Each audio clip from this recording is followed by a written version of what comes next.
Hello, my name is Cindy Crawford, and you are taking the human trafficking slash predator training. In this training, you will learn what is human trafficking, who are the predators, the traffickers, who are the victims, what are the red flags and risk factors that make someone susceptible to being a victim, how traffickers groom their victims, and how to respond in a safe and appropriate way if you think that you know someone who are being trafficked or possibly being trafficked. Human trafficking is a crime that uses force, fraud, or coercion to compel someone to perform a labor or provide some sort of service or engage in commercial sex acts. This is the short definition, but it is not. It doesn't have to be proven if the person is under 18, and that's just because they are a child. If there is commercial sex involved and they're under 18, it is human trafficking or sex trafficking. There are two types of trafficking. There's labor trafficking and sex trafficking, but they are a lot of times they overlap, and so we want to make sure that we understand that it's not always specific to one. A lot of times it's both. In Kentucky, the age of consensual sex is 16 years old. And it says also that the 16-year-old can have sex consensually with a 26-year-old up to 26 years old, a 17-year-old up to 27 years old. Anyone 15 years or younger, that would be illegal, and it would be prosecuted for statutory rape. These are just some examples of where you might see human trafficking. Um, like I said, just some examples. Both sex and labor trafficking can overlap, but you have domestic servitude, a factory worker, nail salons, food service, any kind of any job. Literally, you can have can be a situation, and we'll show you some real life trafficking situations that happened right here in Kentucky. Let's unpack force, fraud, and coercion just for a little bit. A lot of people know force is like basically being kidnapped and made to do something, and that is true. But a lot of people think that they see like the big white van in the parking lot, and they're worried that somebody's going to jump out and get them, and that's not typically what human trafficking looks like. Not going to say it's not entirely, but it's definitely not a typical situation. Most of the time, traffickers will groom their victims, and a lot of these victims will leave on their own. How they do that is force, fraud, and coercion. So they will force a drug addiction. That person may not even realize they're being taking more than they're expecting to get as far as the drug goes. They will get lied to. They will trick them. They will promise something they never meant to give them. Love, they promise love, promise of a better life, all of those things. And then coercion is threats, threat to their person, threat to people they love and care about. There's also, of course, psychological manipulation, social isolation, financial control, and all these things as can overlap. Like all of these things are, they may use one in the beginning and then have to switch to another, or maybe they'll use both of them or three of them.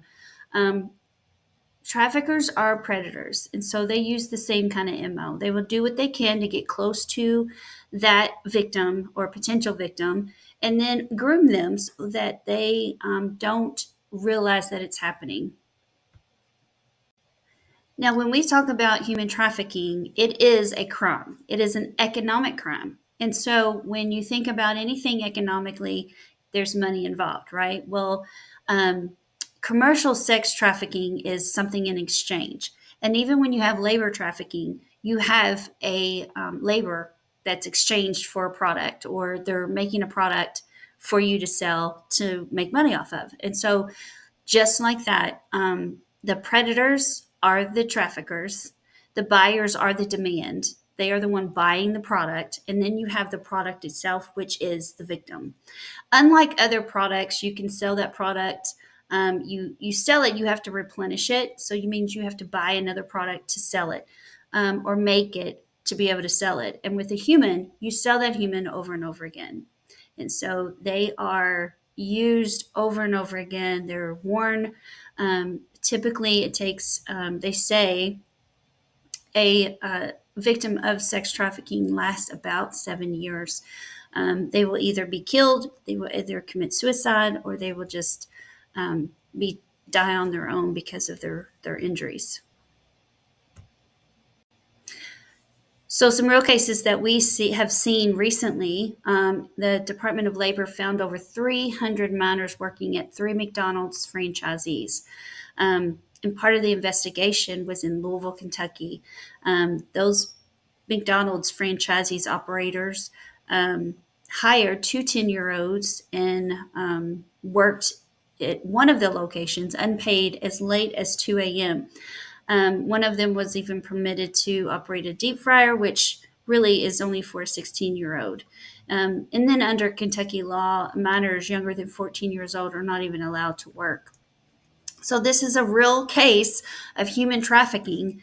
And because people don't truly understand it, it happens. This is what's happening. These are just some pictures of some real traffickers that were arrested in Kentucky, except for Jeffrey Epstein, all the way over on the left. He is nationwide, of course, but he, along with all these other people, were arrested for sex trafficking. Several of them were arrested for trafficking underage victims, so that's under the age of 18. Several of them were given plenty of years, but most of them not so much. So um, this is happening in Kentucky. It's happening in the United States. It's happening in small towns, big towns, and everyday people. Like these people look like anybody else. They look like brothers, uncles, dads, cousins, brothers, anyone. So it can be anyone. And, they're selling their kids. They're selling for drugs. They're selling for money. Most of the time, it is for drugs. But yeah, so this is happening. These are just a few. All you have to do is do a simple Google search, sex trafficking in Kentucky or Louisville, and see what pops up. And there you go. And like I said before, this is an economic crime. So if we do the math, we have one victim worth $20 a trick. They do 20 tricks a day. That's $400. 7 days a week. That's $2,800, and then that's about $145,000 a year for just one victim. If that trafficker has more than one victim, it can be so much more than that. And then one victim, just say she or he is a higher end victim, and they're $100 a trick, 8 days, 8 tricks a day, 6 days a week. It's $4,800 a week, and then just one victim, that's $250,000 a year. So the sky's the limit. You have these predators, these traffickers that are forcing, they're lying, and they're threatening these victims to do this work, and and this is what's happening. They are making all this money, and this is tax-free money.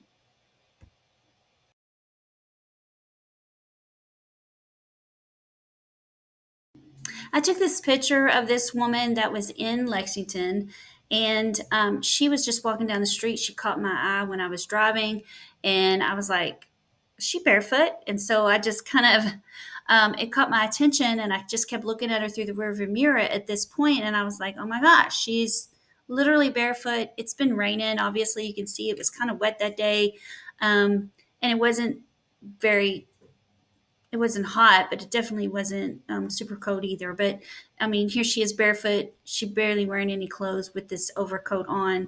But I tried to stop and see if she would let me get her some food. I was even trying to give her my shoes. She wouldn't have anything to do with me. But as I walked away, I snapped this picture. And I wanted to put it in here because I want to make sure people see that this is happening. I don't know if she was a trafficking victim. I would say she probably was. Either her trafficker dropped her off, or maybe a John. She could have left a house, or maybe they just dropped her off out of a car somewhere.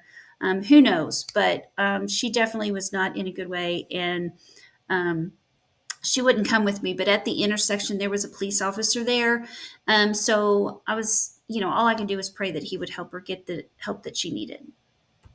How are people falling prey to these predators, to these traffickers? Well, there are several risk factors, and I really like these because and they come from the National Center for Missing and Exploited Children's website, and it just breaks it down to these simple way that we can understand it. So the social and economical risk factors: you have racism, bullying, lack of resources, involvement in the child welfare system, justice systems, gang activity, sexism, anything like that can cause you to be more susceptible to um, being groomed and being trafficked, or just being in an abusive relationship. All of these things make us vulnerable for one thing or another, but especially trafficking. And then familial circumstances, they are risk factors that are intergenerational: sex abuse, lack of acceptance of your gender identity or sexual orientation, housing instability, homelessness, immigration status, household substance abuse, physical, emotional neglect, sexual abuse. All of these things make us susceptible.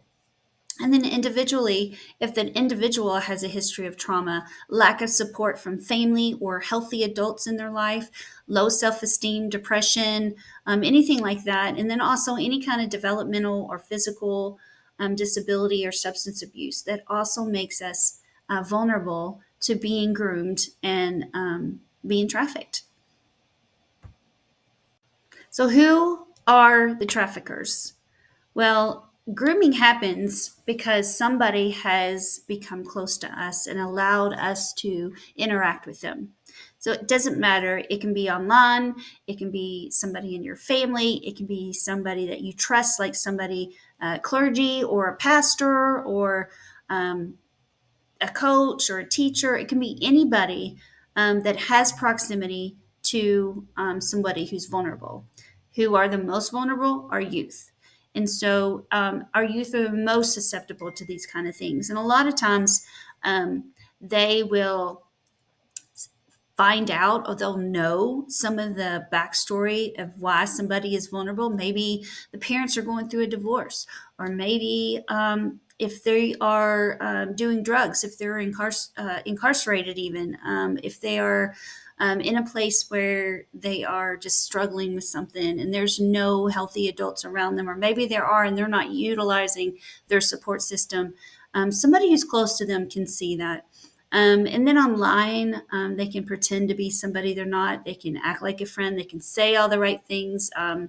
Just any way to get in proximity with their potential victim is how they begin the grooming process. And that's what they do. They start talking to them. They start asking them questions. They start acting like they relate to them, acting like they care about them, saying they're beautiful, saying they're cute, whatever that is, to build that conversation. And then it just grows from there. It's a slow, methodical, intentional conversation, and they have the patience to go the distance, no matter what that looks like. So even kids will shoot back a little bit if they're not comfortable, but these predators will be patient and will give them some space and then come back later and all this, and do everything they can to make them feel like they're a safe person. Grooming is not just words. It's not just being in proximity. It's also offering things. It's giving them things, making them feel like you want them or care about them or like them. You can promise them a job, like we talked about before, or you can give them food if they're hungry. You can give them a place to sleep. And this really speaks to the youth that run away. If you have a youth that ran away, just say they were abused as a child, or maybe there's no one home, so they're neglected. By the time they become a teenager, which I don't know about you, but every teenager I've ever known, including myself, knew everything. You couldn't tell them anything. So by the time they're a teenager, they don't need anybody or anything. They just want to get out and they can do it on their own. Well, they can't. And at some point, they're going to realize that they can't. And so they'll go to somebody who will offer that. Whether it's friendship and love in the beginning, it can turn into more. They will start buying gifts for them. They'll give them, a better life. They promise to give them things that they don't really want to give them or won't keep giving them. Anything of value for that person. So something of value to you may not be something of value to me, but for that person, it's something of value. So it doesn't have to be money at all. It can be drugs, it can be food, it can be a place to sleep, in exchange for something that, for sex or some kind of labor act.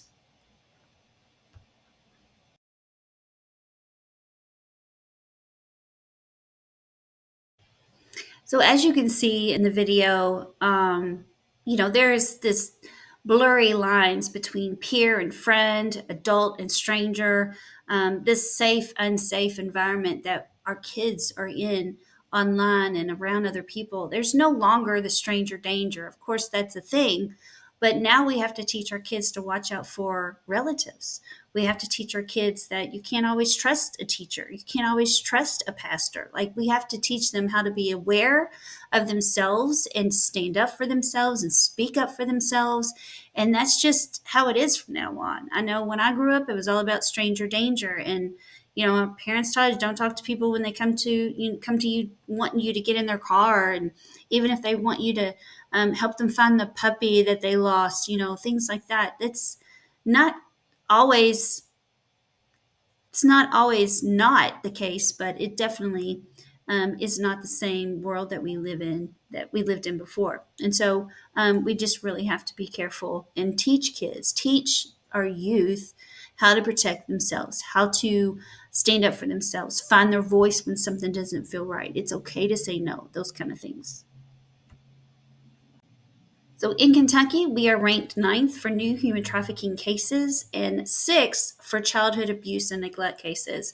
And I just was wondering, like, why, how on earth did it go down? Because we've been number one for childhood and abuse cases um, for a long time. I think since 2013, we were number one in the nation.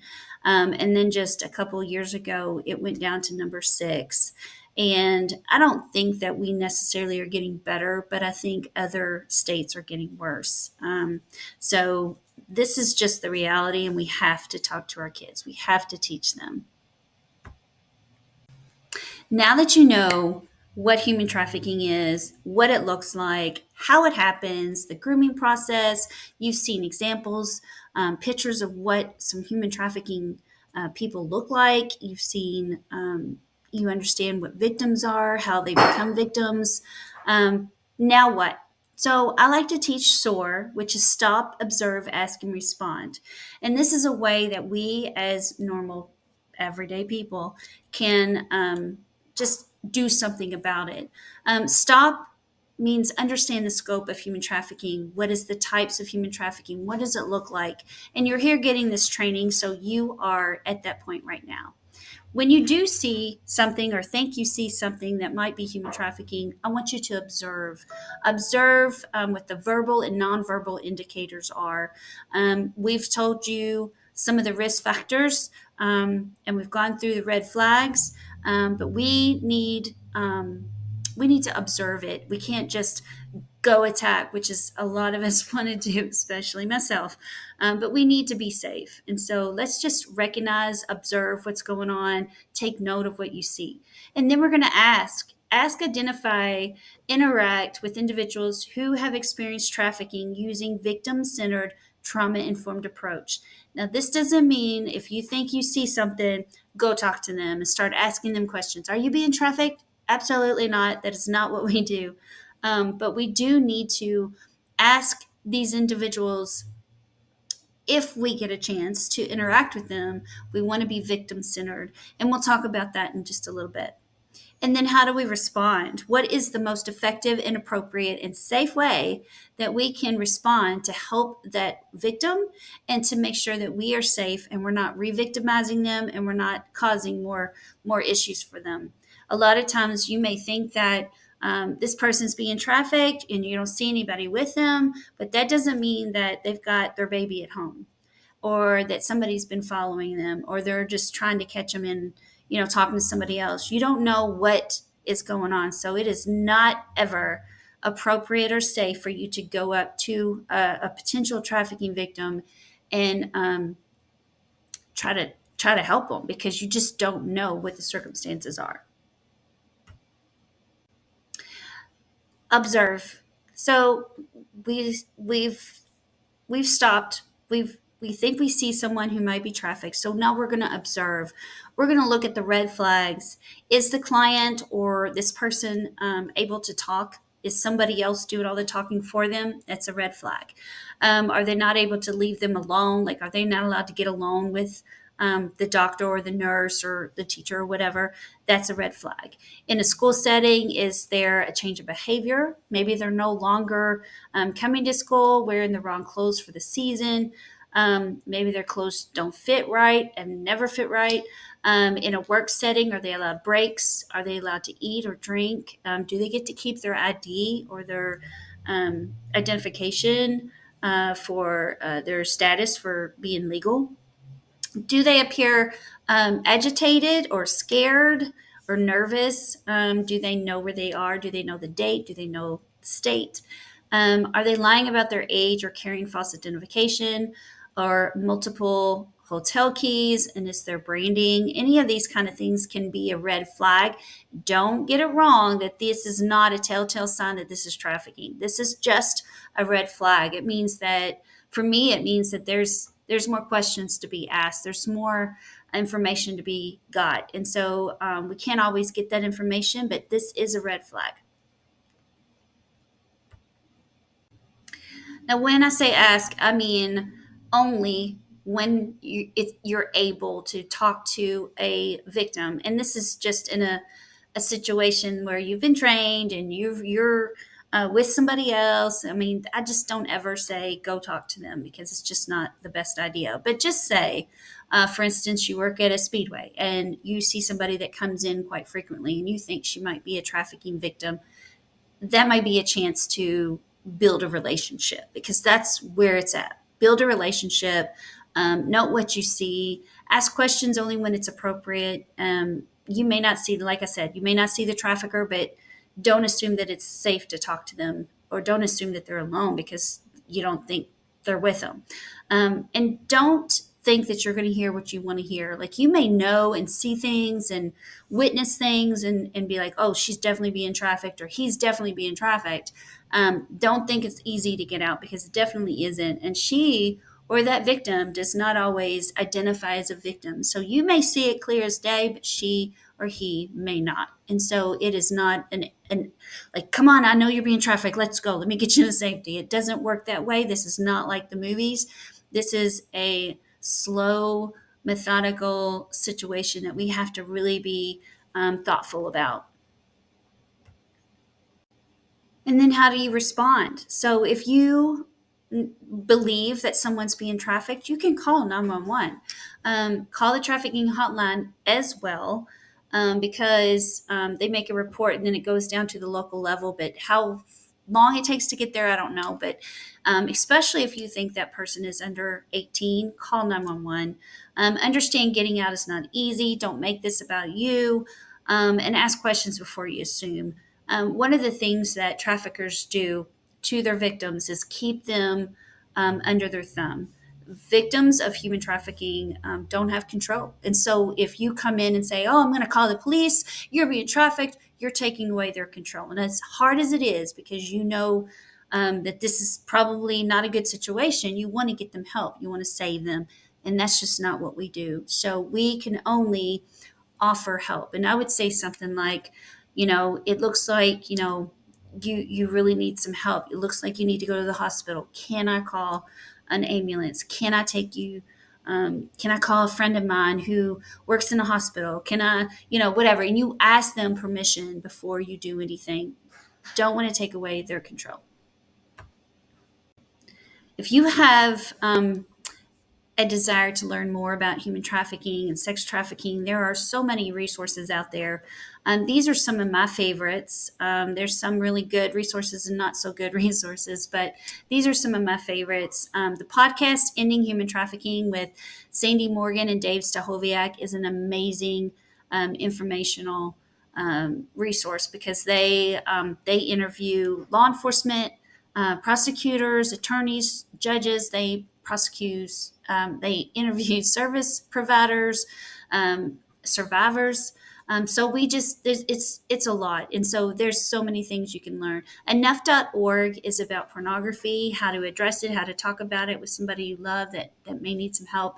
Polaris Project, the human trafficking hotline number, and the hotline, and traffickinginstitute.org. Those are all helpful when gathering statistics. Just remember that the human trafficking hotline number, they take the statistics from phone calls, those kind of reports. It's not like generally overall, it's just what comes in through that hotline number. Kid Smarts and Operation Parent are super great for helping you as a parent, as a teacher, as a caregiver or guardian, for somebody who maybe you need to have conversation with someone about bullying or drugs or smoking or anything like that. And these two are really great for helping you navigate that. Kid Smarts has a lot of great videos that are age appropriate that can help kids and young adults see and understand some of the dangers of pornography and sextortion and sexting and stuff like that. Just all those topics that nobody really wants to talk about, it helps you navigate that. And then missingkids.org is the National Center for Missing and Exploited Children. They have statistics on there as well. And the other thing I wanted to note about that is the fact that sometimes a child or a young adult may, not adult, a young person may run away from home 2, 3, 4, 5 times. They are counted each time. So when there's 100 kids that ran away in Louisville, some of those kids may have been repeat offenders. So just know that.